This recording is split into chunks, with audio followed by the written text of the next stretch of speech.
tu n'as pas prévu que je dise, mais parle au travers de mes lèvres, inspire les paroles de ma bouche. Seigneur, que ta sainte onction nous accompagne au nom de Jésus. Amen. Donc, c'est un pasteur qui racontait le témoignage. Ça m'a marqué. Comme elle est en train de parler, en même temps, ça m'a marqué, ça m'est revenu à l'esprit. Il disait que le Saint-Esprit rend intelligent. Et à un point qu'il dit que lui, l'un des témoignages qu'il a vu flagrant que le Saint-Esprit rend intelligent, c'est-à-dire qu'il amplifie les capacités de quelqu'un, c'est que, tu peux m'accompagner si tu peux. Il connaissait une femme qui avait une fille. Amen. Qui avait une fille, et la fille, elle n'a pas pu aller à l'école. Parce qu'au niveau intellectuel, c'était bloqué. Donc, elle n'avait pas fait même les études scolaires. Et sa fille, il a vu la fille dans l'église où il prêchait. Et la fille avait 18 ans. Et il disait que la fille avait 18 ans, entre 16 et 18 ans. Mais elle se comportait comme un enfant de 3 ans. C'est-à-dire qu'elle jouait sous les chaises. Parce qu'elle était vraiment, elle n'a pas fait d'école. Et au niveau mental, vraiment très attardée, quoi. Il dit que la fille était comme quelqu'un qui avait 3 ans. Elle soulevait sa jupe, elle jouait en dessous des chaises. Lui, il était pasteur dans l'église et il l'avait vue. Amen. C'était la fille d'une membre de l'église. Et au fur et à mesure qu'il exerçait, parce que dans le temps, les églises n'étaient pas communautés, et à un moment, ils se rassemblaient, ils décidaient que, nous voulons un pasteur, et puis c'est un pasteur qui se déplace pour venir. Pendant une période, il fait un contrat avec eux. Ça, c'était comme ça dans les années 1900. Amen. Et pendant qu'il était dans la durée du contrat dans l'église, là, un jour, il a fait l'appel pour tous ceux qui veulent recevoir le Seigneur Jésus. Et cette fille de 18 ans là est venue. Elle dit aussi, elle veut recevoir l'Esprit. Et ils ont prié pour elle. Elle a reçu l'Esprit. Et il dit qu'il a quitté, comment on appelle ça? Non, avant même qu'il quitte. Il a dit, le lendemain, elle est revenue bien habillée devant l'église. Et elle n'avait plus le comportement de quelqu'un qui avait 3 ans depuis ses 18 ans. Vous me comprenez? Après, c'est ce qu'il a perdu de vue de cette fille. Il est revenu des années plus tard. Et il a demandé où en est cette fille. On dit, tu vois, ce qui est en train de se construire dans la ville là. C'est elle qui est le chef d'orchestre qui est en train de construire tout ça. Elle s'est mariée, elle a eu des enfants. Même jusqu'après, plus tard, son mari est décédé. Et que maintenant, elle a des entreprises, qu'elle construit des maisons. Il dit, c'est l'un des témoignages qu'il a révolutionné sur la puissance du Saint-Esprit. C'est-à-dire que, imagine où le Saint-Esprit a pris cette personne. Quelqu'un qui n'avait pas étudié. Quelqu'un qui était comme à 18 ans, comme attardé mental. Et puis des années plus tard, elle se retrouve en train de bâtir des constructions, des maisons dans la ville. Et il dit que la secrétaire de l'église disait que parmi tous les fidèles, c'est la fidèle la plus honnête. Tous ses enfants sont devant l'église. C'est elle qui est plus régulière dans ses dîmes, dans ses offrandes. C'est-à-dire que depuis que le Saint-Esprit est rentré dans sa vie a complètement changé. Je dis waouh. Et à plus forte raison, nous qui avons étudié. Amen. Est-ce que tu peux lever la main et me dire, Saint-Esprit, libère tout ce qui est en moi. Amen. Libère tout ce qui est en moi. En fait, c'est ça, moi, sonné par l'Esprit. Au début, je ne comprenais pas. Il dit, Seigneur, est-ce que je dois faire un message classique? Mais je ne crois pas que ce thème-là n'est plus qu'un message classique. C'est plus qu'un message classique. Mais c'est une révolution dans notre esprit. De composer réellement avec la personne de l'Esprit. Amen. De révolutionner notre marche, tout ce que nous allons faire avec l'Esprit. L'Esprit peut tout. L'Esprit sait tout. L'Esprit n'a pas de limites. L'Esprit n'a pas de limites. L'Esprit n'a pas de limites. Il dit tout est possible à celui qui croit. Tout est possible.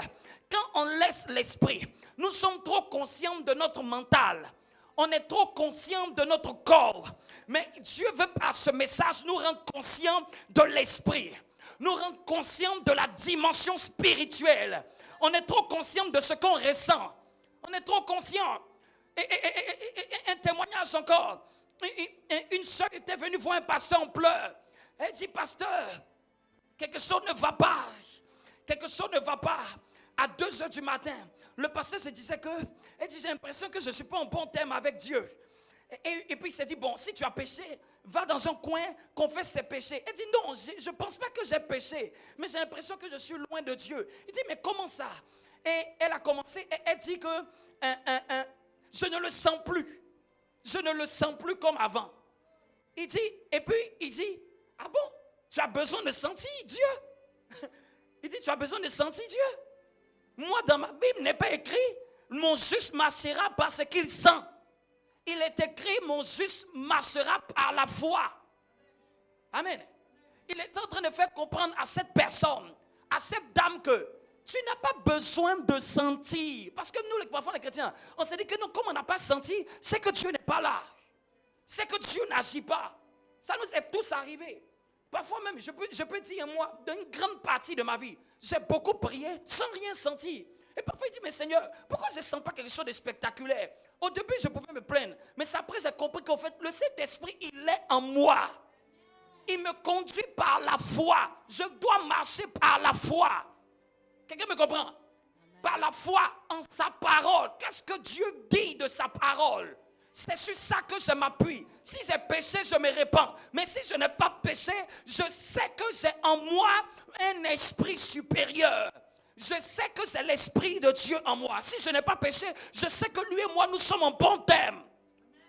Parce que parfois, comme on n'a pas péché, on s'est dit que non, on est loin de Dieu. Non, quand tu as péché, Dieu, le Saint-Esprit même ne te condamne pas. Il te convainc de te repentir. Quelqu'un me comprend? Il nous convainc de nous repentir. Mais il ne nous condamne pas. Mais si nous n'avons pas péché, ne pensons pas que nous sommes loin de lui. Amen. Ah, je ne suis pas loin du Saint-Esprit. Mon esprit, la Bible dit que notre esprit, avec l'esprit de Dieu, forme un seul esprit. Je ne sais pas si vous me comprenez. Notre esprit là, qui est né de nouveau, notre esprit qui a accepté Jésus là, et qui est né de nouveau, a reçu l'esprit. Et notre esprit fait un avec l'esprit de Dieu. Notre esprit fait un avec l'esprit de Dieu. C'est-à-dire que l'esprit de sagesse fait un avec notre esprit. L'esprit d'intelligence fait un avec notre esprit. Je voudrais dire à quelqu'un, ne te mets pas de limite mentale. Ne te mets pas de limite mentale. Il y a une chose que je sens dans mon cœur que je dois faire. Sur le plan entrepreneurial. Quand je commence à regarder, j'ai dit, mais ça va être trop grand. Ça va être tellement grand que je me demande, mais est-ce que ça va arriver? Dieu me dit, marche par la foi, fais. Amen. C'est-à-dire que parfois, on n'a même pas encore commencé, mais on est en train de s'inquiéter de comment. Quand ça viendra, comment? Mais Dieu me dit même, les gens qui n'avaient pas le Saint-Esprit, comment même ils ont fait pour réaliser? Si eux, ils n'avaient pas le Saint-Esprit, eux, ils l'ont réalisé. À plus forte raison, toi, qui as le Saint-Esprit. Amen. À plus forte raison, nous qui avons le Saint-Esprit. C'est le Saint-Esprit qui nous donne de moissonner. Dieu veut par ce message nous rendre conscients. Dis avec moi, Seigneur, rends-moi plus conscient de mon esprit. Parce que le problème, nous les chrétiens, parfois, on est trop conscient de l'extérieur. On est trop conscient de ce qu'on ressent. Quand on ressent, on a une émotion, on se dit que non, c'est que Dieu n'est pas avec nous. C'est que Dieu n'est pas pour nous. Non. La Bible dit que seuls ceux qui sont conduits par l'esprit. Il n'a pas dit conduits par une émotion. Conduits par l'esprit. L'esprit n'est pas à l'extérieur. L'esprit est au-dedans de nous. Amen. Parfois, nous cherchons une voie à l'extérieur. Non. Laisse-moi te dire, Dieu nous conduit dès l'intérieur. Dieu nous conduit de l'intérieur. Je rencontre encore un témoignage. Je pense que c'est des témoignages comme ça que je vais expliquer pour mettre en lumière vraiment ce que Dieu veut comme vérité. Il y avait un pasteur racontait que il devait aller dans un endroit pour exercer le ministère, mais il ne voulait pas aller dans l'endroit. C'est comme s'il devait aller dans une ville, c'est comme si on est à Paris, et puis il ne veut pas aller à Strasbourg parce que il n'aime pas la ville et les choses qui s'étaient passées là-bas auparavant de sa vie faisaient qu'il n'avait pas envie d'y aller. Amen. Donc, il dit, pendant qu'il priait, il a senti que l'esprit l'emmenait là-bas, dans son intérieur. Il a dit, Seigneur, si c'est toi, il faut que tu dises à ma femme. Si c'est toi, il faut que ma femme aussi rende aussi la même chose. Donc, il a dit à sa femme, est-ce que Dieu t'a parlé de quelque chose? Juste pour sonder. Elle dit non. Donc, il a laissé plusieurs jours. Et puis, il devait donner sa réponse dans 30 jours. Et des jours passaient, rien. Des jours passaient, rien. Au bout de 30 jours, il discutait avec sa femme pendant qu'ils étaient dans la cuisine. Il dit à sa femme, est-ce que Dieu t'a parlé de quelque chose? Est-ce que l'Esprit de Dieu t'a parlé de quelque chose? Dis à quelqu'un, est-ce que l'Esprit de Dieu a mis quelque chose dans ton cœur? J'ouvre une petite parenthèse. J'ai bien aimé, elle a dit quelque chose vraiment conduit par l'Esprit. C'était Francine hier quand elle conduisait. C'est ça, c'était hier, non? Elle a dit que souvent ça ne va pas venir de l'extérieur, mais tu vas sentir comme si Dieu met quelque chose dans ton cœur. Parce que parfois, quand on pense que Dieu nous conduit, on doit être là et puis on doit attendre mon fils, ma fille. Je t'ai appelé à faire ceci. Moi, depuis que je suis né, je n'ai jamais connu ça. Amen. Ça peut arriver à certains, ça on appelle ça des voies extraordinaires. Ce n'est pas la manière de conduire de Dieu de manière conventionnelle. Et quand ça arrive comme ça, c'est que peut-être il y a un danger. Vous me comprenez un peu? Donc elle disait que ce n'est pas dans des extravagances, genre, je n'ai rien vu, je n'ai pas entendu une voix. Et puis je me dis que non, j'ai prié pendant plusieurs jours pour la gloire et je n'ai pas encore vu. Mais Dieu souffle des idées dans nos cœurs. Dieu monte des désirs tout tracés. C'est-à-dire qu'il y a des intentions qui montent dans ton cœur. Et avant même que tu dises ça, elle m'avait déjà écrit que j'ai une idée avant qu'on commence la prière. Donc quand tu as dit que tu dis que non, Dieu parle, mais Dieu peut me parler par des idées. J'ai dit c'est ça. Et je me suis rendu compte que depuis qu'on a commencé pour prier pour la gloire, humainement, je m'attends à quelque chose d'extérieur. Ça c'est humainement. Tu te dis que non, peut-être il y a quelqu'un, parce que nous tous on est humains, quand on prie, tu pries pour la gloire, tu essaies d'imaginer, ça va venir comment? C'est quoi? Est-ce que c'est une lumière qui est en train de prier, puis des feux vont descendre sur notre tête? Ou bien il y a des anges qui vont rentrer par 4 par rangée? Ou est-ce que, quand je suis en train de prier, parfois même je prie, je tourne la tête, je dis, ah peut-être Jésus va rentrer dans ma chambre, je ne sais pas. Et puis, je me suis retrouvé dans un tas d'idées qui ont commencé à monter dans mon cœur. Et puis j'ai dit, donc la gloire là, c'est ça que Dieu est en train de faire. Il y a des choses que Dieu avait mis dans mon cœur, qui étaient endormies. Il m'avait déjà mis dans mon cœur, mais ça s'était endormi. Et puis c'est comme si ça commençait à ressusciter. Ça a ressuscité, mais ça a ressuscité avec une énergie. Amen. Ça a ressuscité avec une énergie. Jusqu'à un point que, par exemple, hier, je crois que j'étais sur mon ordinateur de travail. Ma femme me demandait, mais tu travailles encore sur ton ordinateur de travail? Parce que j'étais en train de faire beaucoup de recherches sur les choses que j'avais laissées en suspens. Pour des choses, que ce soit entrepreneuriales, que ce soit dans plein d'autres idées que Dieu m'avait données. C'est parce que ces recherches, j'ai fait tellement de recherches que parfois même les 2 nuits, vendredi à samedi, je n'ai pas beaucoup dormi. Et je ne comprenais pas. Et même, donc quand tu as commencé à prier, puis tu as dit que non, Dieu met des idées là. J'ai dit, c'est vraiment Dieu qui t'a parlé. Parce que depuis 2 jours avant, c'est des idées qui montaient dans mon cœur. Et puis j'ai dit, je crois que, et je sais que la gloire là, au fait, Dieu monte des intentions dans nos cœurs. Donc quand tu es là comme ça, et puis tu as un désir ardent de faire quelque chose, et tu ne sais pas d'où ça vient, tu n'as pas pensé à ça, mais ça a ressurgi dans ton cœur. Comprends que l'Esprit de Dieu est en train de te parler. Oui. C'est ça même l'objectif de ce message. Nous emmener à rendre conscience. Parce que ce message veut te dire qu'en fait, ce qui monte dans ton cœur là, ne pense pas que c'est toi. Et je reviens à mon histoire. Donc il disait à sa femme, est-ce que Dieu t'a parlé? C'est toujours dans le même courant, hein, l'esprit. Elle dit non, Dieu ne m'a pas parlé. Donc il a maintenant donné plus de détails sur le sujet. Est-ce que Dieu t'a dit qu'on devait aller dans telle ville? Elle dit, si c'est à ce sujet-là, je ne sais pas pourquoi, c'est comme si je sens qu'on doit aller là-bas. Comme il a dit que, est-ce au sujet de ce déplacement-là, Dieu t'a mis ça, Dieu t'a parlé? C'est là qu'elle a dit, mais oui. Elle n'a pas dit que Dieu m'a parlé, elle dit que depuis un certain moment, je sens dans mon cœur que, comme si on doit aller là-bas. Et puis il a posé la question. Je veux savoir c'est quel toi, si c'est ta chair ou c'est l'esprit. Et puis, il lui demande, est-ce que toi-même tu as envie d'aller là-bas? Elle dit non. Il dit, je sais que c'est l'esprit. Amen. Parce que sa chair ne veut pas aller dans la ville. Mais l'esprit, son esprit, lui témoigne dans son esprit que, au fait, vous devez aller là-bas. Vous me comprenez un peu? Dis avec moi, le Saint-Esprit témoigne dans mon esprit.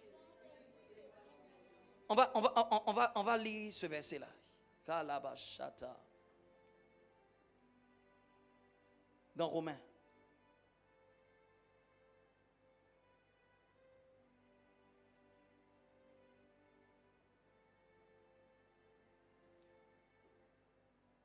Au fait, je veux dire au fait que quand tu es en train de désirer la gloire, plus que la gloire, c'est une haute manifestation de l'Esprit de Dieu. C'est la plus grande manifestation de l'Esprit de Dieu. Romains 8, 16. Et quand on est à la recherche de la gloire, ne nous attendons pas à des frissons. Ne nous attendons pas à des sensations. Attendons-nous à des instructions. Quelqu'un me comprend? Attendons-nous à des instructions.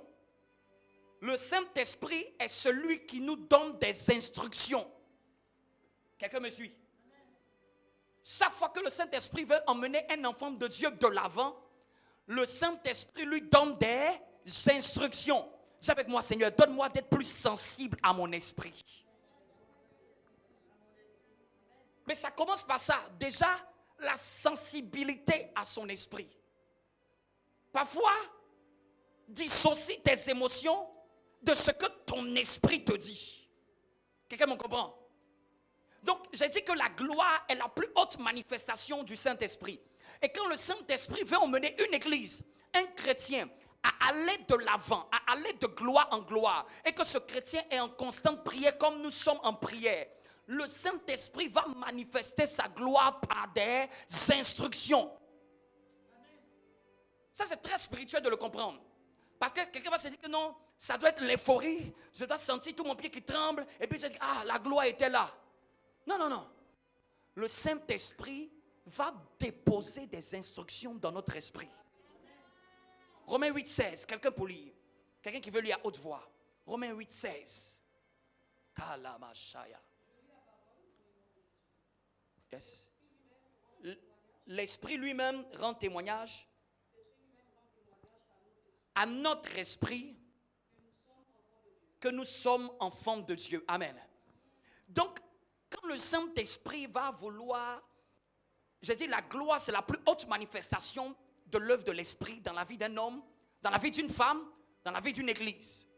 Vous me comprenez? Et quand la gloire veut se manifester, ce n'est pas une sensation que je dois attendre. Ce n'est pas une euphorie que je dois attendre. Je dois m'attendre à des instructions. La Bible dit que parmi les fonctions du Saint-Esprit, il nous conduira dans toute la vérité. Donc, quand je veux entrer dans la gloire, je dois me laisser conduire par des directives. Il nous conduira dans toute la vérité. Vous me comprenez? Il nous conduira dans toute la vérité. La Bible dit qu'encore quoi? Il nous montrera les choses à venir. Donc il y a des choses à venir que nous ne connaissons pas, que le Saint-Esprit va nous montrer. Amen. Va mettre dans nos cœurs, va imprimer dans nos cœurs. Quand quelqu'un dit, laissez-moi vous dire, ce n'est pas tout le monde qui aura des visions comme un écran qui s'allume devant lui, devant ses yeux. Mais est-ce que vous savez que tout le monde reçoit des visions, mais les gens ne le savent pas? Tu as une imagination, non, n'est-ce pas? Ton imagination, c'est l'endroit où Dieu dépose les visions. Quand Dieu veut te donner une vision, ton imagination commence à travailler. Tu imagines que tu te vois en train de faire ceci. Tu as une imagination qui commence à être stimulée par l'esprit de faire ceci ou de faire cela, ou de prier comme ceci ou de prier comme cela. Dans imagination, il y a image. Et la vision c'est la perception d'une image. Vous me comprenez? Dis à ton voisin, tu reçois des visions. Quand tu pries pour ta gloire, la gloire, attends-toi des visions. Mais ne t'attends pas des visions où tu es là comme ça. Tu dis non, mes yeux n'ont rien vu. Non, ce n'est pas les visions de l'extérieur. Si ça arrive, gloire à Dieu. Mais la plupart du temps, comme le Saint-Esprit est en nous, les visions sont des visions de l'intérieur. Les visions du cœur. Amen. Donc, premièrement, tu peux noter que quand les instructions du Saint-Esprit vont commencer, et ça a déjà commencé, ça va commencer numéro 1, par un témoignage intérieur. Il dit, il témoigne à notre esprit. Qu'est-ce que c'est le témoignage intérieur?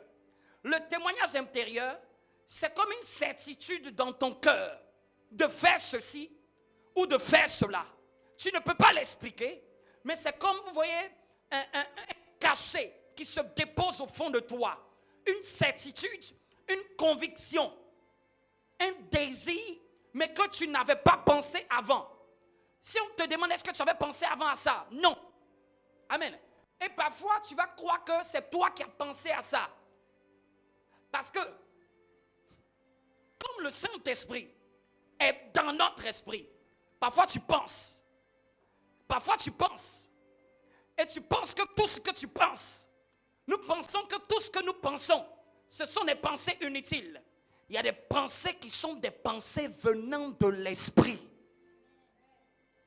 Donc tu entends des marcher là comme ça, non? Et puis il y a une pensée qui te vient à l'esprit. Si tu n'es pas sensible à ton esprit, tu vas dire que c'est toi qui penses. L'histoire que j'ai racontée, la femme a dit à son mari, je pensais que c'était moi qui avais pensé. Elle pensait que c'était elle qui avait pensé de déménager.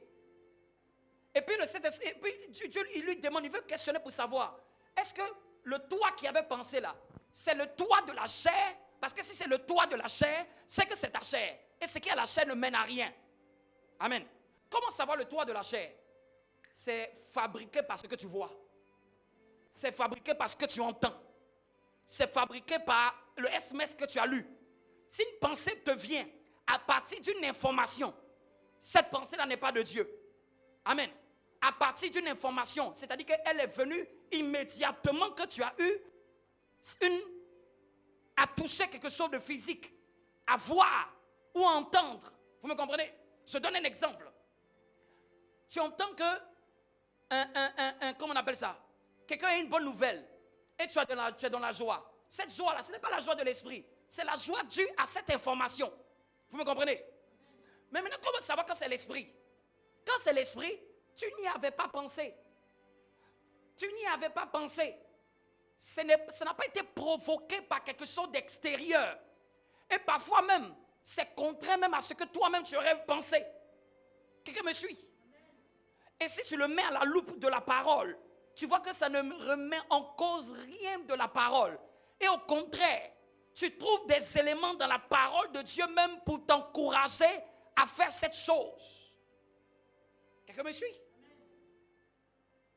Quelqu'un me suit? Dis à ton voisin, voilà pourquoi il faut garder régulièrement tes yeux vers le code de la route de l'esprit. Est-ce que quelqu'un sait que la Bible, c'est le code de la route de l'esprit? L'esprit, c'est la conduite. La Bible, c'est le code. La Bible, c'est le code de la route de l'esprit. Et pour que quelqu'un travaille sa conduite de l'esprit, il doit s'imprégner régulièrement du code de la route. Dis à ton voisin, imprègne-toi régulièrement du code de la route. Qui va arriver à apprendre à savoir quand c'est son esprit qui le conduit? Il faut que tu sois régulier avec ça. Amen. L'esprit, il dit que mes paroles sont quoi? Esprit. Mes paroles sont esprit. Donc quand tu veux réveiller ton esprit, quand tu veux éveiller ton esprit, quand tu veux rendre sensible ton esprit, il faut que ton esprit soit stimulé, bousculé par un ingrédient spirituel. Vous me suivez? Cet ingrédient spirituel-là, c'est ce que j'appelle le code de la route de l'esprit. Vous me comprenez? Il faut que plus tu le lis, plus tu l'étudies, plus tu le médites. Au fait, c'est comme si tu rends ton esprit plus sensible. Tu rends ton esprit habitué à ce code-là. Tu rends ton esprit habitué à l'esprit qui a dicté ces écritures. Tu familiarises ton esprit à la pensée de Dieu. De sorte que quand l'Esprit de Dieu va vouloir te dire tourne à gauche, tu vas dire c'est dans le même esprit que le code de la route que j'ai l'habitude de lire. Vous me comprenez un peu? C'est similaire. Ça n'enfreint aucunement le code de la route. Parce que Satan aussi parle. Mais comment savoir que la pensée là est de Dieu et elle n'est pas du diable? Comment savoir que cette pensée là est de moi ou elle n'est pas de Dieu? C'est que la pensée de Dieu va en accord avec le code de son esprit. Quelqu'un me comprend? Donc, quand tu vas entraîner ton esprit, dis avec moi, Seigneur, donne-moi d'entraîner mon esprit toute cette période-là. Quand vous priez là, priez et ne levez pas la tête au ciel. Fermez les yeux et regardez à l'intérieur. Qu'est-ce que Dieu tu mets dans mon cœur? C'est comme ça qu'on moissonne, parce qu'une instruction peut changer toute la direction d'une vie et d'une église. Est-ce que vous savez, une seule directive, je peux vous prendre dans la Bible. Jacob était là comme ça. Il dormait, il était rassasié, parce qu'il était dans la maison de ses parents. Mais Rebecca, sa maman, elle dit viens. Ton père vient de dire qu'il va bénir. Viens, je te donne une instruction. Ne va pas chasser comme Ésaü. Va, prends-moi un agneau. Je vais faire aimer comme ton père aime. Et tu vas aller le présenter. C'est-à-dire qu'une seule instruction de Rebecca. Rebecca typifie une œuvre de l'esprit. C'est-à-dire que le Saint-Esprit, quand il est à côté de toi, tu peux ne pas savoir, mais il peut te donner une directive. Et que si tu suis la directive, tu passes à une autre cape de ta vie au nom de Jésus-Christ de Nazareth. Tu moissonnes le fruit qui est derrière. Jacob ne savait pas. Je vous prends encore même Ruth. Ruth, comme on aime l'histoire. Est-ce que vous savez que Ruth lisait? C'est Naomi qui lui a donné instruction. Là où souvent beaucoup de femmes ont agi dans la Bible auprès de quelqu'un, la plupart du temps ce sont des types de l'Esprit de Dieu dans la vie de quelqu'un. Vous me comprenez un peu? Naomi a dit à Ruth, tu vas t'habiller de telle manière, tu vas aller te coucher de telle manière, tu vas faire ça de telle manière. Et quand elle l'a fait, c'est comme si elle est rentrée dans cette grâce. Amen. Dis avec moi, Saint-Esprit, merci pour tes instructions. Donc, le Saint-Esprit ne veut pas qu'on prie et puis on est là, on a la tête ailleurs. Prie et sonde le mouvement de l'Esprit dans ton cœur. Que ce soit en tant qu'église, que ce soit en tant qu'individu. Il y a des choses que Dieu va mettre dans ton cœur dans l'église. Fais. Si tu fais, ça peut te valoir de gagner des années de prière. Juste parce que tu l'as fait au bon moment, au bon endroit, à la bonne période, à l'instant où tu avais senti dans ton cœur. Quand on veut marcher par l'esprit, il faut être prompt à obéir. Qui veut être prompt à obéir quand Dieu va mettre quelque chose dans son cœur? Parce que parfois nous on prie. Tu demandes aux chrétiens sérieux, les chrétiens prient. Mais nous ne sommes pas alertés que Dieu peut mettre un témoignage intérieur. J'ai dit numéro 1, le témoignage intérieur. Le témoignage intérieur. Une certitude, une conviction. Ça peut se manifester comme une envie, une forte envie. Ça vous pouvez noter aussi. Quand Dieu aussi te conduit, tu es attiré à quelque chose. Tu ne sais pas pourquoi, mais la chose t'attire. Moïse marchait et Moïse a été attiré par la grande vision. Est-ce que vous savez que Moïse marchait? C'est la vision du buisson ardent qui a créé un déclic dans la vie de Moïse. Moïse a dit, je vais me détourner pour voir quelle est cette grande vision. Quand il a vu le buisson ardent, il n'avait pas entendu autre chose que Moïse. Vous me comprenez? Mais quand il s'est approché de la voix qu'il avait appelée, quand il s'est détourné pour porter les regards sur la voix qu'il avait appelée, c'est là que la voix a donné plus de détails sur ce qu'il devait faire. Moïse avait fait 40 ans. Et à 40 ans, il attendait juste une quoi? Une instruction. Est-ce que vous imaginez? 40 ans en train de servir, 40 ans en train de jeûner, 40 ans en train de prier, 40 ans dans la maison de Dieu. Il était là. Avant, il avait senti quelque chose, mais ce n'était pas encore le temps. Il était là. Et puis un jour, pendant qu'il était en train de faire l'œuvre de Dieu, il y a eu quelque chose. Une instruction est venue. Une instruction est venue. Fais ceci. Et l'instruction, regardez, c'était qu'il aille dans son pays qu'il avait fui. La plupart du temps, c'est une instruction que Dieu va te donner de faire. Tu vas sentir dans ton cœur de faire. Tu vas sentir dans ton cœur de faire. Tu vas sentir dans ton cœur de faire, de prendre cette initiative. Parfois, tu vas avoir peur. Tu vas te dire que non, ça paraît trop grand. Ça paraît, est-ce que moi-même qui suis là, est-ce que quelqu'un d'autre ne peut pas faire ça? Pourquoi cette imagination-là me vient? C'est pourquoi ce n'est pas toi. Quand c'est Dieu, ça a l'impression de te dépasser en réalité humainement. Mais c'est la preuve pour dire que ce n'est pas par ta force, c'est par l'esprit. Ce n'est pas par la force. Ce n'est pas par la puissance des hommes. C'est par l'esprit. Est-ce que quelqu'un en cette saison-là peut être sensible aux instructions? Donc ne pensez pas que, en tant qu'individu, je suis sûr, Dieu a déjà frappé à la porte de votre cœur, vous tous. Il a frappé à la porte de vous tous. Mais vous êtes en train de penser que, cette pensée-là, ce désir-là, que ce soit pour l'église, tu te dis que peut-être, plus tard. Et parfois, c'est des choses même que peut-être tu avais. Et ça s'est éteint. Mais bizarrement, ça s'est réveillé. Ça s'est réveillé. Une idée que tu avais s'est réveillée. Je t'assure, c'est l'esprit qui a fait réveiller ça. C'est la prière de gloire qui a fait réveiller ça. Parce que si ça se réveille maintenant, tandis que tu l'avais il y a longtemps. Pendant que je parle, Dieu me dit qu'il y a quelqu'un qui avait une idée il y a longtemps. Tu te voyais faire ça il y a longtemps. Et puis dans cette période, ça t'est revenu en mémoire. Et puis tu te demandes, mais comment je vais faire? Tandis que c'est ce qui est dans ton cœur, c'est ce que tu aimerais faire. Mais tu ne te demandes, mais comment je vais y arriver? Amen. Je t'assure, c'est l'instruction de ta destinée. C'est la prochaine étape là où Dieu veut t'emmener. Mais ça demande de la foi quand l'esprit conduit. Quand l'esprit conduit, tu vas avoir l'impression que tu n'es pas à même. C'est trop grand. Mais ça demande de la foi.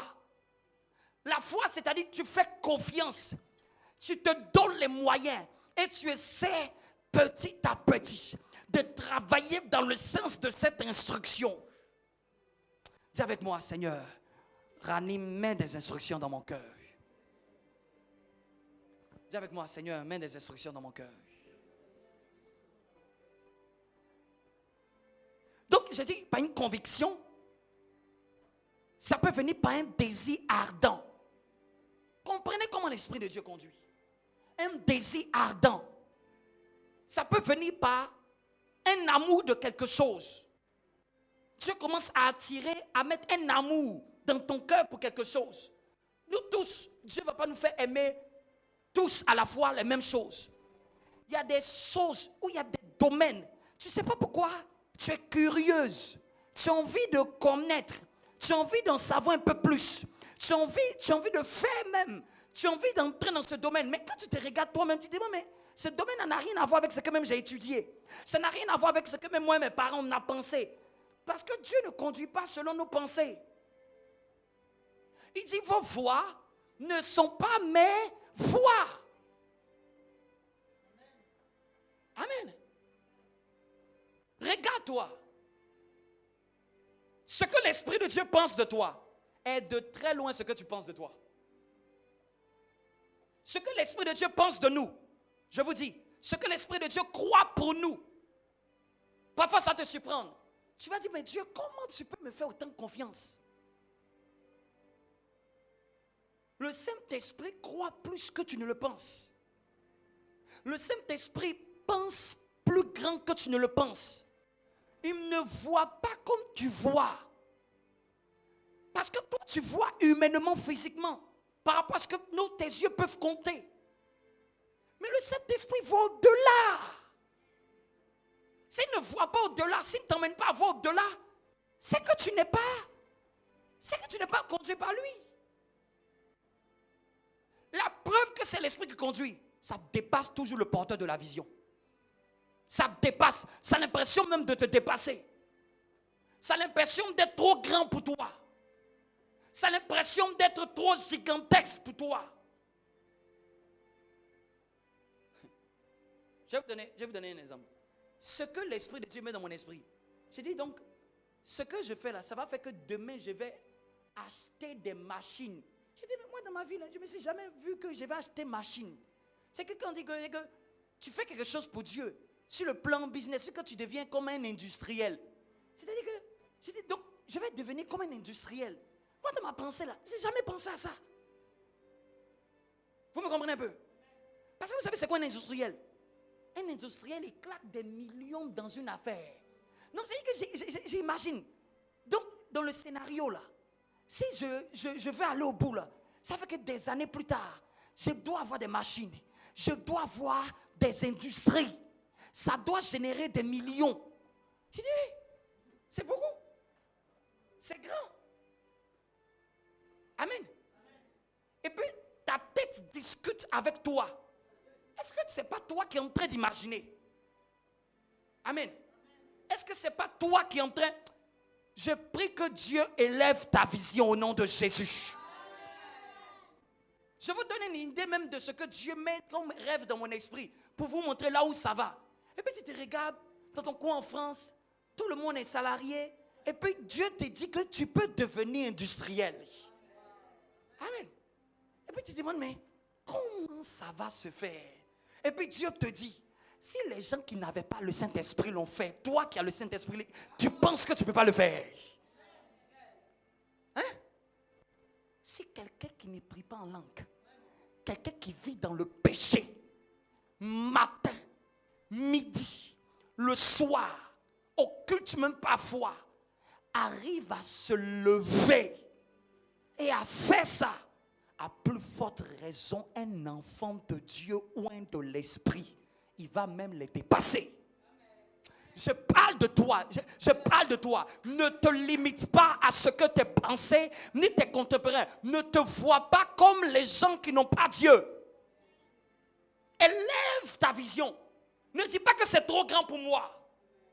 Quand tu veux moissonner par l'Esprit, le Saint-Esprit te donne des rêves. Il met des ambitions dans ton cœur. Je vous parle des réalités de l'Esprit. C'est à ces choses que les chrétiens ne font pas beaucoup attention. Ils jeûnent, ils prient, ils jeûnent, ils prient. Il attend un abracadabra quelque part. Tandis que c'est un rêve.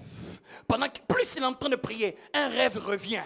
Plus il est en train de prier, un désir revient. Plus il est en train de prier, une envie de faire quelque chose brûle dans son cœur. Ne sous-estimez pas. Bien-aimés, ne manquez pas de passer à une saison. C'est comme si cette saison-là, Dieu veut que ce qu'il a mis dans nos cœurs, qu'il révèle dans nos cœurs, là, que ça ne dorme plus jamais. Mais que nous saisissons l'instruction là, et nous courons avec. Et nous courons avec. Nous travaillons avec. Nous bossons avec. Nous cherchons jusqu'à le voir. C'est ce que je sens dans mon esprit. Que ce soit en tant qu'église, que ce soit en tant qu'individu, ce que Dieu ressuscite dans nos cœurs, ce que Dieu montre. Parfois Dieu va te donner tellement que tu vas dire que mais Seigneur, comment une seule personne là peut faire tout ça? Bien aimé, il dit ce n'est ni par la force, c'est par l'esprit. Mais quand c'est comme ça, il faut être en alerte. Il faut être d'attaque. il faut être prêt, le mot qui était dans mon esprit, il faut être prêt à casser la baraque. Amen. Il faut être d'attaque, il faut être enthousiaste. Et il faut te donner les moyens. Tu dis que cette œuvre-là vient de Dieu. Cette pensée-là vient de Dieu. Ce rêve-là vient de Dieu. Je vais marcher sur ce rêve-là. Je vais aller étape après étape. Je vais me battre pour emmener ce rêve à manifestation. Et Dieu va te donner les moyens. Le Saint-Esprit ne se limite pas au simple fait que nous soyons seulement réunis tous les dimanches. Mais le Saint-Esprit veut que nous soyons des acteurs de changement de destinée, mais pas à une petite échelle, à une grande échelle. Et c'est ça même le cœur de cette vision, que nous tous sommes acteurs de cette vision, acteurs pour transformer des vies, pour que ta vie là touche des vies, pour que ce qui est en toi là arrose d'autres vies, pour que ce qui est en toi, les gens bénissent Dieu par ta vie, les gens sont touchés. Il est temps que tu poses cette question, c'est quoi ma particularité? Qu'est-ce que tu m'emmènes à faire? Dans quel couloir ta gloire va s'exprimer? Parce que Dieu ne va pas épargner quelqu'un dans cette église. Il faut être sensible. Il faut être sensible. Donc j'ai dit que le témoignage intérieur, une conviction, une certitude, une forte envie de. Mais il faut dissocier si ça ne vient pas de ta chair et si c'est en accord avec quoi? Le code de la route de l'esprit. Amen. Le Saint-Esprit, il est celui qui fait récolter un chrétien. Il est celui, quand je dis moissonner, moissonner c'est récolter. C'est récolter le fruit d'un labeur. C'est le Saint-Esprit. Jésus nous fait entrer dans le royaume. Mais le Saint-Esprit nous fait bénéficier des fruits du royaume. Jésus nous fait asseoir dans les lieux célestes. Mais le Saint-Esprit nous fait vivre le royaume dans toute sa grandeur. C'est une chose d'entrer dans une maison, mais c'est une autre chose de bénéficier des faveurs de la maison, de jouir des faveurs de la maison. Jésus nous fait sortir de l'Égypte, mais le Saint-Esprit nous fait entrer à Canaan. Vous me comprenez? Les deux, leurs missions sont complémentaires. C'est à Canaan qu'on récolte. Le Canaan spirituel de tout enfant de Dieu est conduit par le Saint-Esprit. Le guide de la vie chrétienne, c'est lui. Dis avec moi, Seigneur, rends mon esprit sensible à ton esprit. Rends mon esprit sensible à ton esprit. Donc, j'ai dit, on avait lu, on peut encore répéter encore ce verset là, Romains 8, 16. L'esprit lui-même rend témoignage à notre esprit que nous sommes enfants de Dieu. On va lire encore un autre verset dans Romains toujours. Romains 8, 14.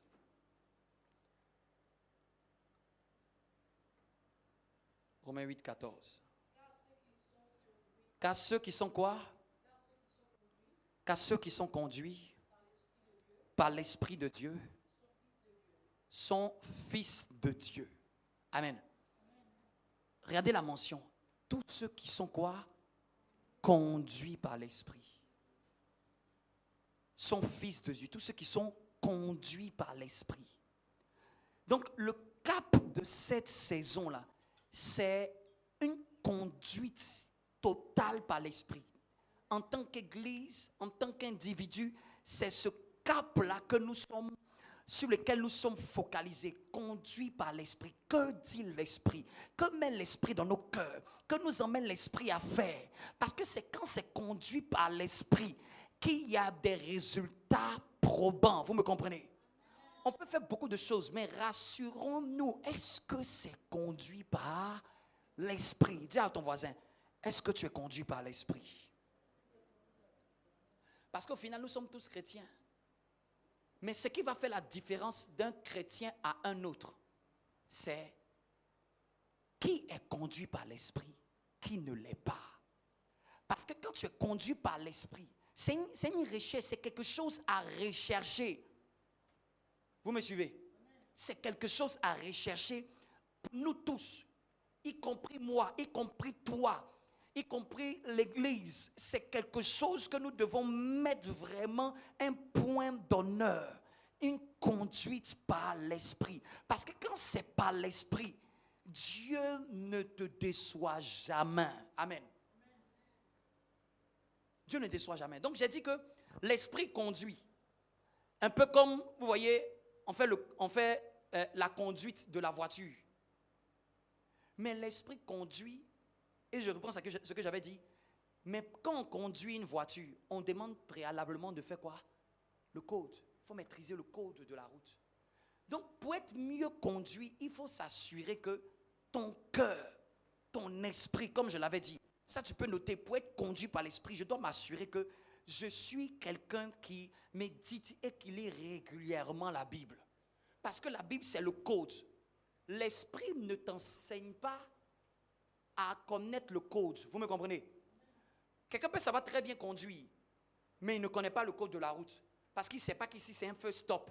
Il ne sait pas qu'ici, il faut marquer l'arrêt. Parce que c'est dans le code qu'on t'instruit déjà de ce qu'il faut faire ou de ce qu'il ne faut pas faire. La conduite, c'est la manœuvre pour savoir si comment tu te déplaces en fonction de ce code-là. Vous me comprenez? Pourquoi c'est très important? Parce que tu peux avoir une pensée. Cette pensée-là, je vais vous dire quelque chose. Ma plus grande naïveté depuis que je suis chrétien, tu veux que je te l'explique? Hein? C'est de croire que, comme tu es chrétien, ce qui te monte à la tête, ça veut dire que c'est Dieu. Ça, c'est des années d'expérience qui m'ont montré ça. Ma plus grande naïveté, si elle peut dire qu'il y a une chose que je crois que souvent on était beaucoup naïfs, et y compris moi-même, depuis de toutes ces années de vie chrétienne là, c'est de croire que comme je suis chrétien, comme je vais à l'église, comme je prie, si ça monte dans ma tête, c'est que Dieu est dedans. Vous me comprenez? Écoutez très bien, hein? C'est l'erreur que souvent nous, les chrétiens, on fait. On croit que, comme je prie, comme je vais à l'église, je ne pêche pas, je me sanctifie, je suis agréable à Dieu. Et de croire que toutes mes intentions, quand elles ne sont pas des péchés, sont forcément une conduite de l'esprit. C'est-à-dire que je vais improviser, quoi. Je me dis que, comme c'est venu dans mon cœur, en même temps je fais. Vous me comprenez? Tandis que l'Esprit de Dieu n'a rien dit. Je n'ai pas questionné l'Esprit de Dieu à ce sujet. J'étais peut-être paresseux d'écouter et d'attendre aussi, parce que être conduit par l'Esprit demande à s'attendre à l'Esprit quand tu questionnes Dieu. Demande parfois, dis Seigneur, que penses-tu de cette affaire? Dieu peut te répondre, peut te mettre la conviction de oui ou de non dans 10 jours. Et parfois, notre naïveté, c'est de croire que aucun signal, c'est que Dieu agrée. Vous me suivez? Comme je n'ai pas eu d'obstacle, parce que parfois on dit tous ceux qui sont conduits par l'Esprit. Dieu n'a jamais dit qu'il va nous conduire autrement, si ce n'est par l'Esprit. Il ne conduit pas par bin. C'est-à-dire que j'ai rien senti de mauvais. Ah, ça veut dire que c'est Dieu, quoi. Vous me comprenez?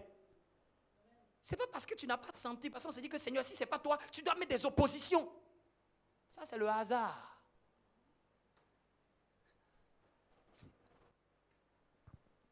Qui comprend ce que je suis en train de dire là? Comme je n'ai pas vu des barrières, comme je n'ai pas vu des oppositions, je me dis que c'est l'Esprit de Dieu.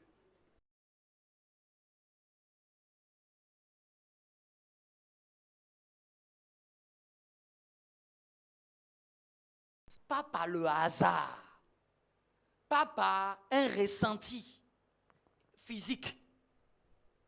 Vous me comprenez?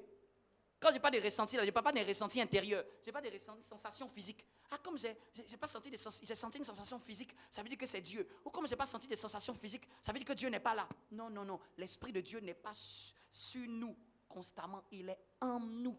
Le ressenti, il doit être intérieur. Dis à quelqu'un, Que dit l'esprit à ton esprit? Quand tu pries là, c'est à ça qu'il faut faire attention. Moissonner par l'esprit vient de là. Les grands résultats viennent de là. Est-ce que quelqu'un me comprend un peu? Dis à ton voisin, cette saison-là, c'est conduite par l'esprit. Écoute l'esprit. Écoute l'esprit. Écoute l'esprit. Écoute l'esprit. Regarde quelqu'un et dis-lui, écoute l'esprit. Écoute l'esprit. Sois sensible à l'esprit. Obéis directement quand l'esprit te met à cœur. Mais j'ai dit que ça passe par quoi? Quand quelqu'un veut être sensible à l'esprit, il faut entraîner ton esprit.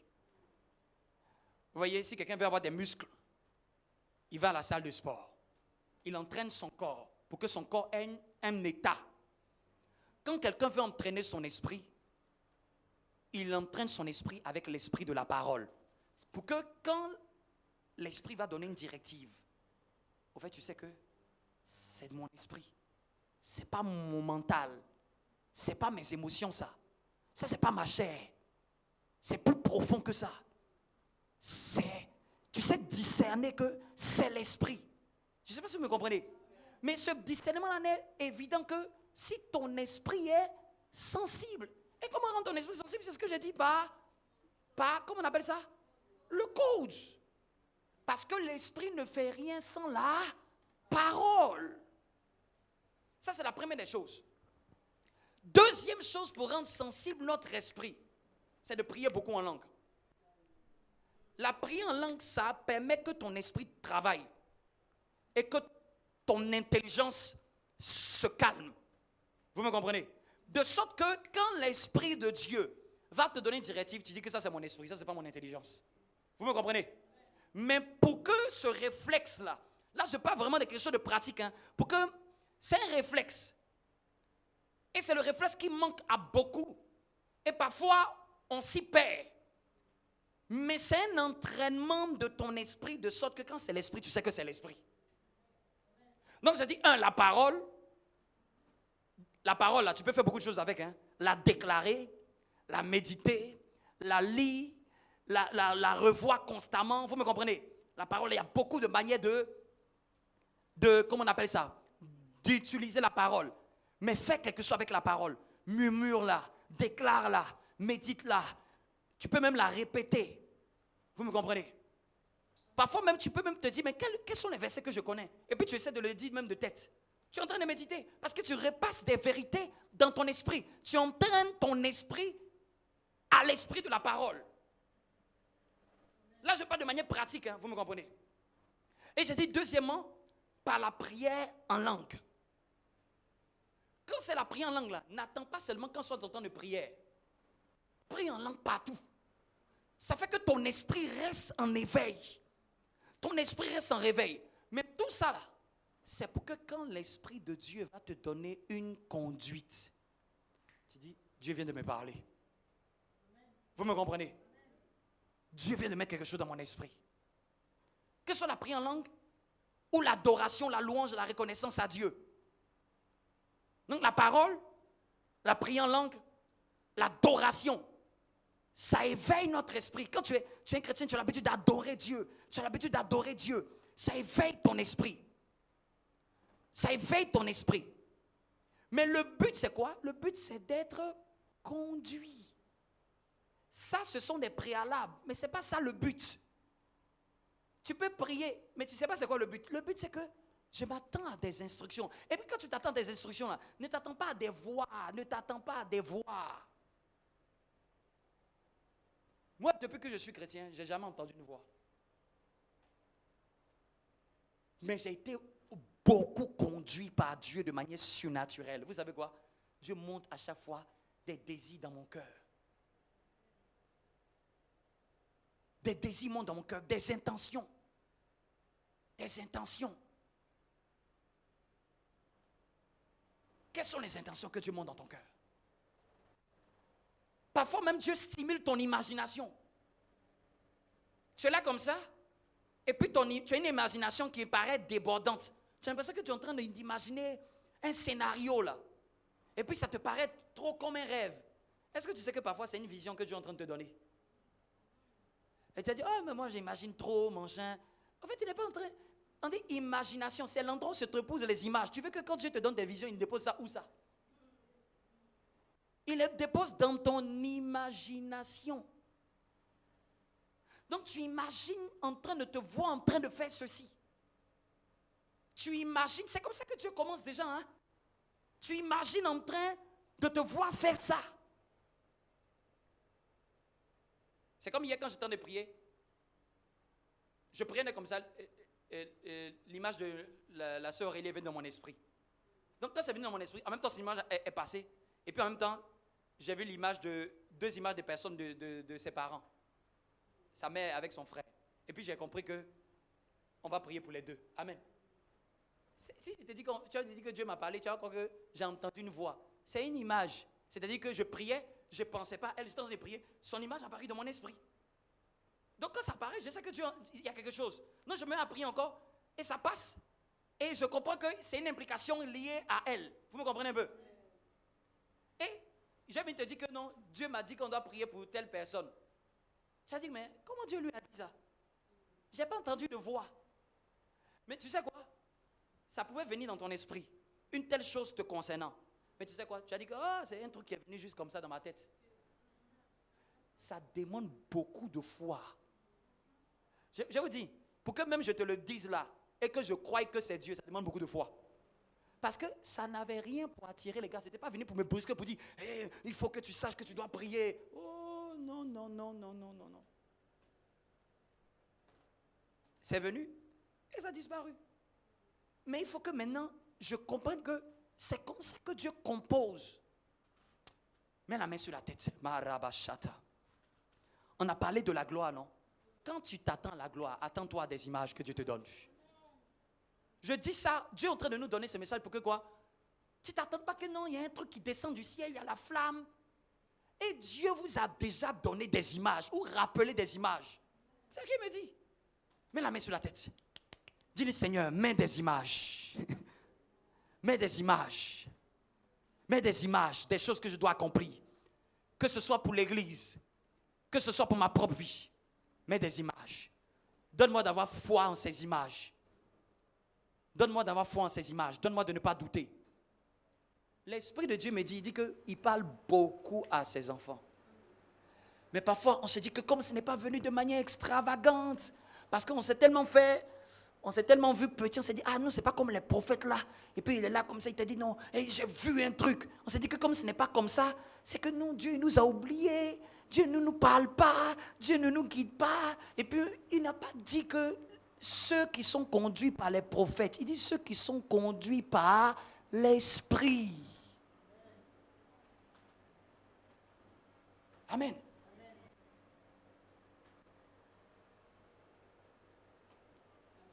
Mets encore la main sur la tête. Tu dis, Seigneur, stimule mon imagination à partir de ce jour. On a parlé de la sœur qui, elle était attardée. Dieu a stimulé son imagination. Stimule mon imagination. Stimule mon imagination. Dieu est un Dieu qui voit grand. Quand on veut voir la gloire, soyons comme David. David voit Goliath et il dit que je vais couper ta tête. C'est audacieux de dire à quelqu'un qui fait 3 mètres de haut devant un jeune homme de 17 ans, je vais couper ta tête. Ça demande de la foi, conduit par l'esprit là. Ça ne demande pas d'être super spirituel. Ça demande la foi d'un enfant. De croire que c'est Dieu qui met ça dans mon cœur. C'est Dieu qui me pousse à faire ça pour l'église. C'est Dieu qui me dit de prendre les devants de cette action.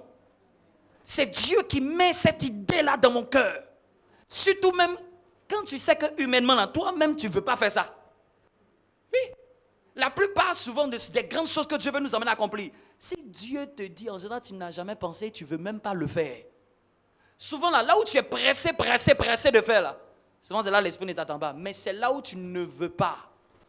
Mais tu sais que c'est tellement grand que tu te dis, mais je ne vais pas y arriver. Non, ça va me faire sortir de ma zone de confort. Ça va me faire que je suis obligé de quitter mon nid, où je suis tellement habitué à mon nid. C'est la conduite de l'esprit. Parce que dans ta chair, tu ne veux pas aller là-bas. Tu veux rester sur ta position. Mais tu sens que l'esprit te dit, sors du nid. Ose de sortir de la barque. Va voir plus loin. Va faire cela. Et tu te dis, mais Seigneur, c'est trop grand. Seigneur, ça me dépasse. Tu vois, cette peur de la chair, là, ça montre que c'est l'esprit qui te dit ça. Parce que ta chair, humainement, ne t'encourage pas. Te dit que tu as peur. Te dit, est-ce que ça ne marche pas? Te dit que, est-ce que ça ne réussit pas? Mais ça revient encore. Tu laisses parfois, tu mets ça de côté, mais ça revient encore à des saisons. Surtout quand on est en train de prier comme ça, là, Dieu réveille beaucoup de choses dans notre esprit. Cette saison-là, Dieu ne veut pas qu'on passe à côté de cette saison-là. Que ce soit moi-même en tant que leader, en tant qu'église, il y a plein de choses qu'il est en train de mettre dans mon cœur. Et je sens qu'il dit que prends-les et cours avec. Prends-les et cours avec. C'est-à-dire que ne t'arrête pas avec ces instructions-là. Tu saisis cette instruction-là, crois et tu fonces avec. Tu fais ce que tu es monté dans ton cœur parce que ce n'est pas toi qui as pensé à ça. Wow. On va encore lire un autre verset. Qui est d'accord avec ce que l'Esprit dit? Donc quand tu pries là, je voulais être vraiment pratique. Pas t'emmener. Quand tu pries là, quand tu prends ta Bible, là, tu sais ce que tu cherches. Je vais rendre mon esprit sensible. Donc voilà pourquoi je prends la Bible. Quand je prie en langue, je sais ce que je suis en train de chercher. Je vais emmener mon esprit à être sensible. Quand j'adore, je loue, je manifeste ma reconnaissance. C'est pour m'emmener à être en communion avec l'esprit.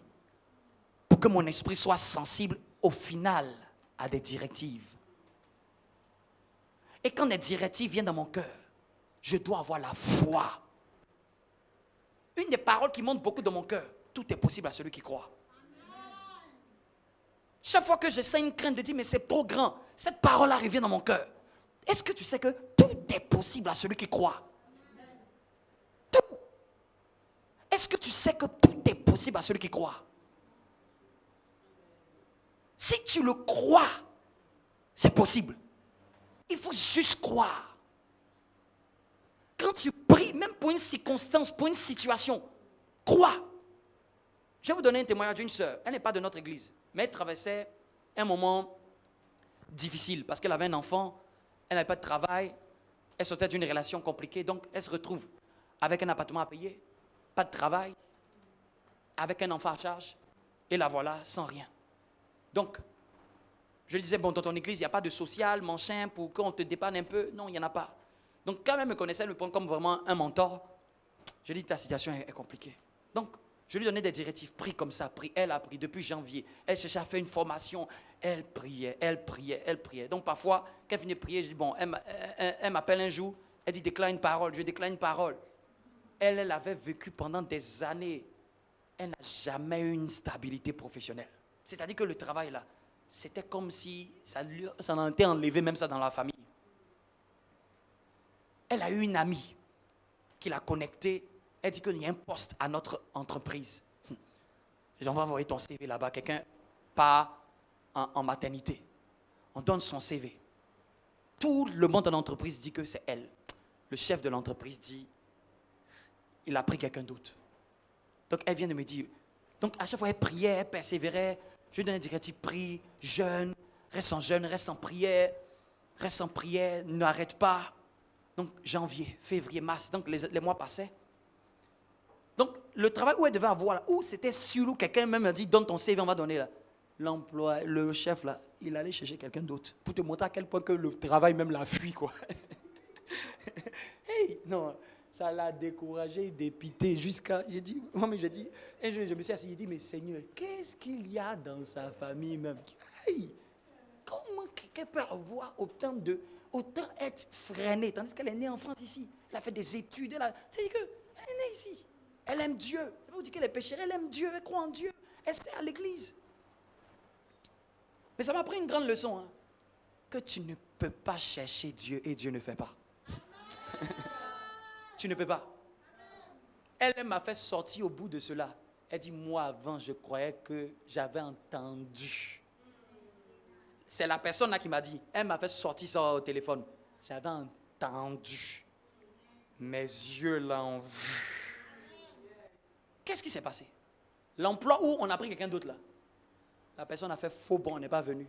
A laissé. Tout le monde dans l'entreprise a dit, mais recontacte la personne que tu ne voulais pas. Il ne voulait pas le chef. Jusqu'à des semaines plus tard, il a appelé à contre-cœur. Hey, tu veux revenir le travail là? Il a appelé de manière à contre-cœur quoi. C'est là que tu vois que Dieu, si c'est pour toi, il force même les gens qui ne voulaient pas à te donner la chose. Ils l'ont appelé. On dit, redonnez votre CV. On t'envoie le contrat, on te redonne le poste. Et elle m'a fait sortir à la finalité de cela. Avant là, j'avais entendu. Avant. Ce n'est pas une petite chrétienne. Hein. Elle dit qu'avant là, j'avais entendu. J'avais entendu parler de Dieu. Là, je l'ai vu dans la réalité. Que comment un retournement de situation pareil peut arriver. Mais je te dis que c'est quelqu'un qui galérait. Vous me comprenez? Parce que parfois, même 10 euros, elle n'avait pas. Tenons-nous debout. Je ne connais pas quelqu'un qui a cherché Dieu et qui n'a pas vu la main de Dieu. Je ne connais pas une église qui a cherché Dieu et qui n'a pas vu la main de Dieu. De ma petite vie, là, je n'ai jamais vu un moment où on a prié Dieu. Et je n'ai pas vu la main de Dieu. Amen. Tout est possible à celui qui croit. Donc même quand tu es en train de prier pour une situation et que le diable veut te faire croire que non, tu perds ton temps, que non, regarde-toi là, est-ce que tu penses que tu peux faire ça? Est-ce que Dieu, faut fermer la bouche du diable, il faut lui dire que tu es un menteur. Amen. Même des endroits où on a dit non, quand c'est pour toi, Dieu même va te dire retourne encore. Est-ce que quelqu'un me suit? Donc je raconte ces témoignages pour vous montrer à quel point. J'ai dit cette saison-là, Dieu va rendre l'intelligence de plusieurs d'entre nous débordante. Amen. Cette saison-là, aie même ton bloc-notes à côté et sois d'attaque à obéir aux instructions de l'esprit. Amen. N'attends pas plus tard. N'attends pas demain. Si Dieu t'avait déjà donné des instructions, même quand tu quittes ce soir-là, il faut commencer à aller travailler là-dessus. Vous me comprenez? Amen. Il faut commencer à aller travailler là-dessus. Il faut commencer à aller te mettre ton énergie là-dessus. Vous me suivez? Amen. Le dernier verset, et je m'arrête là. Ah, il fait chaud, hein? Que Dieu nous aide.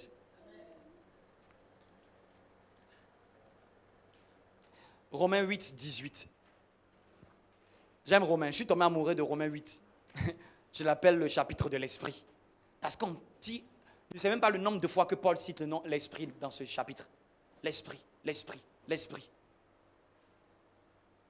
L'esprit. Romains 8, 18. J'estime que quoi? Que les souffrances. Oui? Les souffrances du temps présent ne sauraient être comparées à la gloire à venir. Vous voyez encore, il s'agit encore de la gloire. Il dit, j'estime que les souffrances du temps présent, c'est que la souffrance que tu sens présentement là, ne saurait être comparée. On ne pourra pas la comparer à la gloire à venir qui sera révélée pour nous. On ne pourra pas comparer. Amen. Donc si tu as quelque chose pour noter là, il faut dire, tu peux noter, l'Esprit de Dieu peut te conduire en mettant une conviction, en te mettant un désir ardent de faire quelque chose, en te faisant imaginer quelque chose de futur, te donnant de l'imagination. C'est comme ça que Dieu conduit. Donc quand tu pries toute cette semaine-là, tu pries là, maintenant, là, sois sensible à ça. Conviction, désir ardent, imagination. Je ne parle pas d'imagination. Une pensée de faire ceci. Mais c'est toujours pour t'emmener à poser une action. Donc quand tu sens ces choses-là, ne dis pas non, c'est pas moi, Seigneur. Ne reste pas dans ta barque. Que ce soit même pour l'église, tu sens que Dieu te pousse à faire quelque chose dans l'église, tu ne sais pas que ça peut t'éviter 20 millions de prières. 20 millions de prières. Dieu te dit, fais ceci ou fais cela pour ton église. Ou prends les devants de tel aspect. Tu dis. Et tu te donnes les moyens de faire. C'est dans l'instruction que Dieu glorifie. Imagination. Conviction. Désir ardent. Il peut t'attirer sur des choses même que, humainement, tu t'es jamais vu être attiré par ça. Et ça t'attire. Et tu vois que c'est récurrent. Et ce n'est pas contre la parole de Dieu. Mais au contraire, ça t'emmène à te dépasser. Quand ça t'emmène à te dépasser,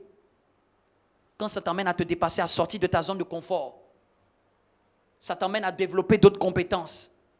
Ça t'emmène à étudier, ça t'emmène à lire, ça t'emmène à t'informer plus. Ça t'emmène à aller creuser. La grande probabilité, c'est Dieu. Quand ça t'emmène à toi-même te développer, quand ta chair ne veut pas le faire, quand tu constates que ta chair n'aime pas ça, ne veut pas faire ça, veut rester se reposer, c'est que c'est Dieu qui est en train de te dire, vas-y, écoute pas ta chair. Pour voir la gloire, il ne faut pas écouter la chair. Notre ennemi numéro 1, c'est la chair. C'est la chair. C'est la chair. Dis avec moi, mon ennemi numéro 1, c'est ma chair. Mon ennemi numéro 1, c'est la chair. Au stade où nous sommes, ce n'est pas d'abord le diable, c'est la chair. Le diable exploite les faiblesses de la chair. Dis avec moi, ma chair, tu es vaincu. Ma chair, tu es vaincu. Yes. Dis encore, ma chair, tu es vaincu. Ma chair, tu es vaincu. Dis encore, ma chair, tu es vaincu. Ma chair, tu es vaincu. Tu ne m'empêcheras pas de faire ce que l'esprit veut faire. La chair aime le confort. La chair aime dormir. La chair aime se relaxer. La chair aime manger. Ne rien faire. La chair ne nous tous. Bien aimé, une autre naïveté, c'est de croire que plus tu es chrétien, ta chair devient chrétienne. C'est de croire que ta chair, là, elle va comprendre que, au fait, tu es chrétien, quoi. C'est l'une des plus grosses erreurs. Que ta chair va comprendre que tu es une femme, tu dois prier. Ta chair doit comprendre que tu es une femme, tu dois te consacrer. Ta chair, plus même tu grandis dans la foi, elle devient plus satanique et démoniaque. Une autre naïveté de croire que la chair va te laisser tranquille. Vous me comprenez? Ne pensez pas que la chair va vous laisser tranquille. Hein? La chair va nous faire la guerre tous les jours. Elle sera toujours contraire à l'esprit. Elle va vouloir nous faire reporter à demain. Elle va vouloir nous dire, tu peux faire ça plus tard. Si tu ne la haïs pas, tu ne peux pas faire les choses de l'esprit. Quelqu'un qui doit faire les choses de l'esprit, il doit détester sa chair. Il doit la haïr. Parce qu'elle nous prive de la gloire de Dieu. Elle nous maintient dans le statu quo. Elle ne nous pousse pas à faire les choses qui sont agréables à Dieu. Parfois, elle ne nous emmène pas à pécher, mais elle ne nous emmène pas à nous dépasser. Elle veut nous maintenir dans une sorte de vie chrétienne standard. Avec ce qu'on maîtrise. Dis avec moi, je déteste la chair. Dis, toi ma chair, tu es vaincu au nom de Jésus. Et ça, c'est tous les jours. Quand tu dois prier, il faut lui dire que tu es vaincu. Quand tu dois te concentrer sur un travail que Dieu t'a donné, il faut lui dire que tu es vaincu. Il faut lui dire que tu ne vas pas m'arrêter. Il faut lui dire, tu ne vas pas m'empêcher, tu ne vas pas me faire paniquer, tu ne vas pas me donner la peur. C'est la chair qui s'oppose à la foi. La foi vient de l'esprit. Mais la chair met la peur pour dire, est-ce que ça ne marche pas? Est-ce que si tu pries, les Dieu ne fait pas? Tu dis la chair, ferme ta bouche.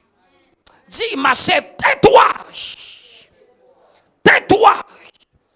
Je soumets ma chair à mon esprit. Et je vous dis que ça là, c'est tous les jours de manière agressive. De manière agressive. L'ennemi de quotidien de la gloire de Dieu là, c'est la chair. L'ennemi qui fait qu'on retarde les plans de Dieu dans nos cœurs. L'ennemi qui fait que ça c'est pas pour toi. Ça c'est trop grand pour toi. Reste comme les autres. Moi je dis Seigneur, je ne veux pas rester un chrétien standard. Dieu ne nous appelle pas de petites choses. Regarde quelqu'un, dis-lui, Dieu ne t'appelle pas de petites choses. Dieu ne t'appelle pas des petites choses. Dis-le bien, va le toucher. Dis-lui, Dieu ne t'appelle pas des petites choses. Dis-lui, arrête de te sous-estimer, arrête de te sous-estimer. Arrête de croire que tu es né pour faire que des petites choses. Ce n'est pas une pensée biblique. Ce n'est pas une pensée biblique. Ce n'est pas biblique de croire qu'on est né pour faire de petites choses. De croire qu'on est né pour vivre comme les gens qui ne connaissent pas Dieu. Pour se limiter à faire ce qu'ils font. Arrêtez à croire que tu es juste un simple employé. Tu es juste un simple salarié. Tu es plus que ça même dans cette entreprise. Tu es plus que ça. Je débloque tes capacités spirituelles au nom de Jésus. Je débloque des capacités surnaturelles au nom de Jésus. Des capacités intellectuelles. Je débloque les fardeaux de Dieu. Je débloque les instructions de Dieu. Je débloque une énergie débordante de faire grand, de faire grand, de faire grand. Il y a quelqu'un ici, Dieu t'appelle à encourager les femmes. Et tu le sens dans ton cœur depuis longtemps. Que toi là, tu sens que tu es appelé à encourager les femmes. Dieu ne veut pas que tu prennes ce rêve à la légère. Il ne faut pas te dire non, mais comment je vais faire? Dieu dit fais avec la force que tu as. Tu sens que tu dois parler aux femmes et les encourager. Et tu sais pourquoi? Parce que quand tu vois de la manière dont certaines femmes se comportent, ça te pince le cœur. Ça te pince le cœur et tu veux les galvaniser. Tu veux les encourager. Mais peut-être tu ne sais pas comment. Tu ne sais pas peut-être non. Et tu vas voir. Parfois même Dieu passe par toi pour encourager d'autres femmes. Parfois c'est au téléphone. Parfois d'autres personnes au travail. Dieu passe par toi pour les encourager. C'est une voix grande d'un appel qui est sur ta vie. C'est une voix grande d'un appel qui est sur ta vie. C'est une grande voix. Une grande voix. Si tu prends ce que tu peux penser que tu négliges là, si tu le prends au sérieux, tu le prends au sérieux, tu commences à faire de ça quelque chose à bras le corps. Tu commences à trouver, à réfléchir. Qu'est-ce que je peux dire? Sur quoi je peux parler? Sur quoi je peux m'exprimer? Tu vas voir que le Saint-Esprit va porter ta voix.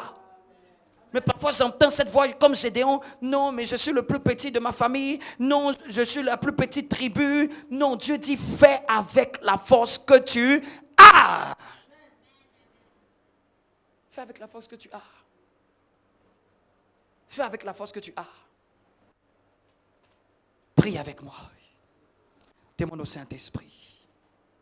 Donne-moi d'avoir foi au rêve que tu mets dans mon cœur. Au rêve. Parce qu'il va monter beaucoup de rêves dans cette période-là. Et il a déjà commencé à monter. Il a déjà commencé à monter. Il veut seulement maintenant la foi. La foi là, c'est de dire que c'est Dieu qui m'a parlé. Si parfois tu doutes, tu viens me parler. Tu dis, pasteur, je veux te parler de quelque chose qui est dans mon cœur. Je voudrais que te partager et tu puisses aussi me dire, est-ce que tu penses que c'est Dieu qui est en train de me parler? Parfois aussi, c'est à ça qu'on sert. Pour aussi te confirmer de manière prophétique. Ça là, mon fils. Ça là, ma fille. Fonce dedans. C'est Dieu qui t'appelle à faire ça. C'est à ça aussi qu'on sert. Les paradabala, pour que ça te donne aussi de l'assurance. Si parfois tu n'en avais pas, pour que tu dis que même mon pasteur m'a encouragé, même mon pasteur m'a dit, Dieu aussi est dans cette chose. Les paradis, Dieu veut que maintenant nous ayons foi. Foi au rêve qu'il va mettre dans nos cœurs, même dans l'église.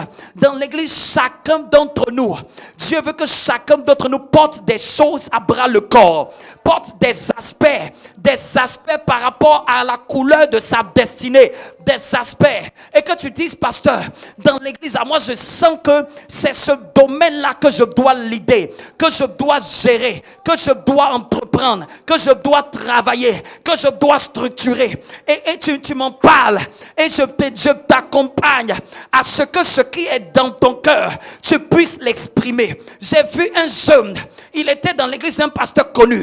Il dit que lui, il ne sait pas pourquoi. À un moment, il avait fait une formation en informatique. Et puis Dieu lui a dit, il est temps que tu fasses de la peinture. De la peinture. Les hommes pensaient que c'était au hasard. Aujourd'hui, je vous parle. Il est dans son église. Il a ouvert une galerie de peintres. Une galerie, il est peintre prophétique. Il a ouvert une galerie. Il dessine des tableaux prophétiques. Il dit que c'est comme ça que Dieu l'a conduit.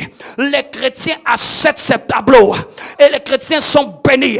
Les hommes disent, mais où tu trouves cette imagination? Parce qu'il t'explique l'imagination qu'il a de faire des tableaux. Dieu donne des tableaux. Makapaya, les paratopasapa. Dieu veut que tu aies foi. Dieu ne veut pas que quelqu'un doute ici. Si tu es dans cette église, ne doute pas de ce que Dieu domine dans ton cœur. Ne doute pas. Ne te dis pas non. Non, il ne s'agit pas d'être prédicateur. Il y a des gens qui sont appelés prédicateurs. Même tout le monde n'est pas appelé prédicateur. Même tout le monde est appelé à briller. Tout le monde est appelé à régner. Est appelé à régner dans un domaine. Est appelé à régner dans un domaine. Les Kaba est appelé à régner dans un domaine. Les Perana la maman sapa. Les Brezeke de l'Eperim talama. Demande à Dieu, donne-moi d'avoir foi à ce que tu mets dans mon cœur. À ce que tu mets dans mon cœur. Donne-moi d'avoir foi. Je prie qu'un esprit de foi vienne et quelqu'un se lève. La Bible dit que Déborah s'est levée comme une mère. Elle s'est levée. Elle s'est levée. Elle s'est levée. Il n'y avait pas d'homme. Ah, parfois il n'y aura pas d'homme qui va se lever dans ta famille. Mais c'est toi qui vas te lever. C'est toi qui vas te lever. Avec ce projet d'entreprise. Avec ce projet d'entreprise. N'écoute pas les gens qui disent, toi qui as l'imagination débordante. Toi tu vois toujours grand. N'écoute pas ces gens-là. Je te dis que c'est l'esprit. Je te dis que c'est l'esprit. L'esprit se mouvait au-dessus des eaux. Parce qu'il allait accomplir des choses dans les versets à venir. Il allait créer. Il allait créer. Quand la gloire de Dieu se meut dans une église, dans cette église, des destinées sont en train d'être enfantées. Je vous dis, dans cette église, il y a des destinées. Des destinées. Il y a des destinées. Dieu veut que chacun se lève dans sa destinée. Se lève dans sa destinée. Il y a des rêves d'enfance qui remontent dans ton cœur. Il y a des rêves de petites filles qui remontent dans ton cœur. Il y a des rêves de jeunes filles qui remontent dans ton cœur. Et ces rêves remontent. Ces rêves reviennent. Ces rêves reviennent. C'est le temps que Dieu t'appelle et dit que c'est ça. Depuis tout jeune, j'avais mis ça dans ton cœur. J'avais mis ça dans ton cœur. Oui, pendant que je parle, parlez comme Makam Dalamaha. Je vois quelqu'un dans ton rêve. Tu te voyais quand tu étais petite dessiner des modèles. Tu avais cette imagination depuis toute petite de dessiner des modèles. De dessiner des modèles. Et à un moment, cette intelligence t'a laissé au cours des vicissitudes de la vie. Cette décision, mais c'est une grâce. C'est une grâce artistique que Dieu a mis dans ton esprit. Que tu as mis dans ton esprit. C'est comme si quand tu dans ton esprit, tu as l'impression que tu arrives à imaginer des vêtements. Tu avais l'habitude de les imaginer dans ton enfance. Quand tu jouais, tu avais une imagination pour dessiner. Tu avais une imagination pour faire des modèles. Dieu dit, c'est de cette imagination-là qui t'a béni. C'est de cette imagination qui t'a béni. C'est de cette imagination qui t'a béni. C'est de cette imagination qu'il avait glissé en toi. Et c'était un rêve que peut-être quand tu deviendras grand, tu allais être peut-être styliste. Tu allais peut-être faire tout ce qui touche à la couture, tout ce qui touche au vestimentaire. Dieu dit, c'est dedans qui t'a oint. C'est dedans qui t'avait appelé. C'est dedans que ta grâce ressuscité. Et il dit, il n'est pas le Dieu qui oublie. Il est Dieu qui ressuscite. Il est le Dieu qui ressuscite. Mais que mantoli mahas. Pragedala. Et Melina mahanda la mahandelebe. Ah, des choses viennent dans mon esprit. Les paracondele merina la mahandele. Je vois une. C'est toi qui vas nous dire. C'est toi qui vas nous dire. Je veux qu'on puisse faire quelque chose. Ah, c'est toi qui vas nous tirer. Parce que je te vois. Tu nous tires pour aller nourrir ceux qui sont dans le besoin. C'est ça qui sera ton fardeau. Tu vas dire que c'est ça qui sera ton ministère. C'est ça qui sera ton appel. Tu vas nous tirer. Tu vas toujours nous alerter. Tu vas nous dire, c'est le moment qu'on puisse faire. C'est le moment qu'on puisse faire. C'est le moment qu'on puisse y aller. C'est le moment qu'on puisse aller donner. C'est le moment qu'on puisse aller voir ces gens. C'est le moment qu'on puisse aller aider ces gens. Ah, parce que c'est le fardeau que Dieu a mis dans ton cœur. C'est ton rêve. C'est ta passion. C'est ce qui brûle dans ton cœur. C'est ce qui brûle. Mais kalamayage. Les ménélines mahandolobos. Les mantalamaha. Quelqu'un se demandait. Comment moi seul qui suis ici, c'est moi qui vais tenir tous ceux qui sont de ma famille. Comment? C'est moi qui les tiens. C'est moi qui les tiens. Je n'ai même pas encore fini de tout accomplir. Je ne suis même pas stable. Mais c'est comme si tout le monde attend de moi. Dieu dit, c'est parce que c'est révélateur de ta destinée. C'est révélateur. Tu as l'impression que même toute ta famille, ils sont ailleurs. Ils ne sont pas avec toi. Toi, tu es ici, ils sont à l'étranger. Mais tu as l'impression que cette pression est sur toi.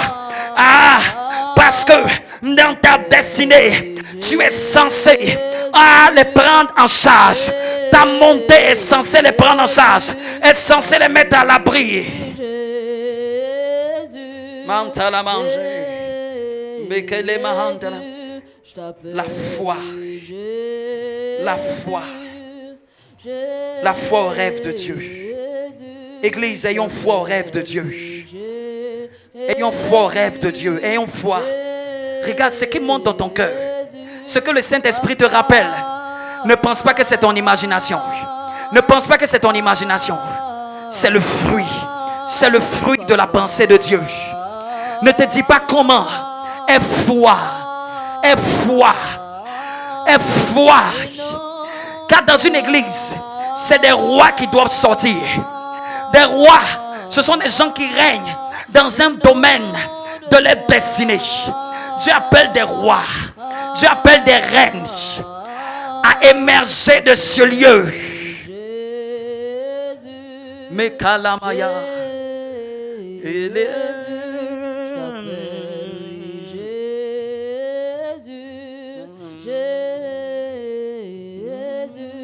La foi a tes directives. La foi en ta pensée. Acclame l'Esprit de Dieu, acclame l'Esprit de Dieu. Acclame et dis, Seigneur, j'ai foi. Dis-le bien, j'ai foi. J'ai foi. J'ai foi aux instructions de l'Esprit. Et qu'on a foi en œuvre. Amen. Nous allons prendre le repas du Seigneur.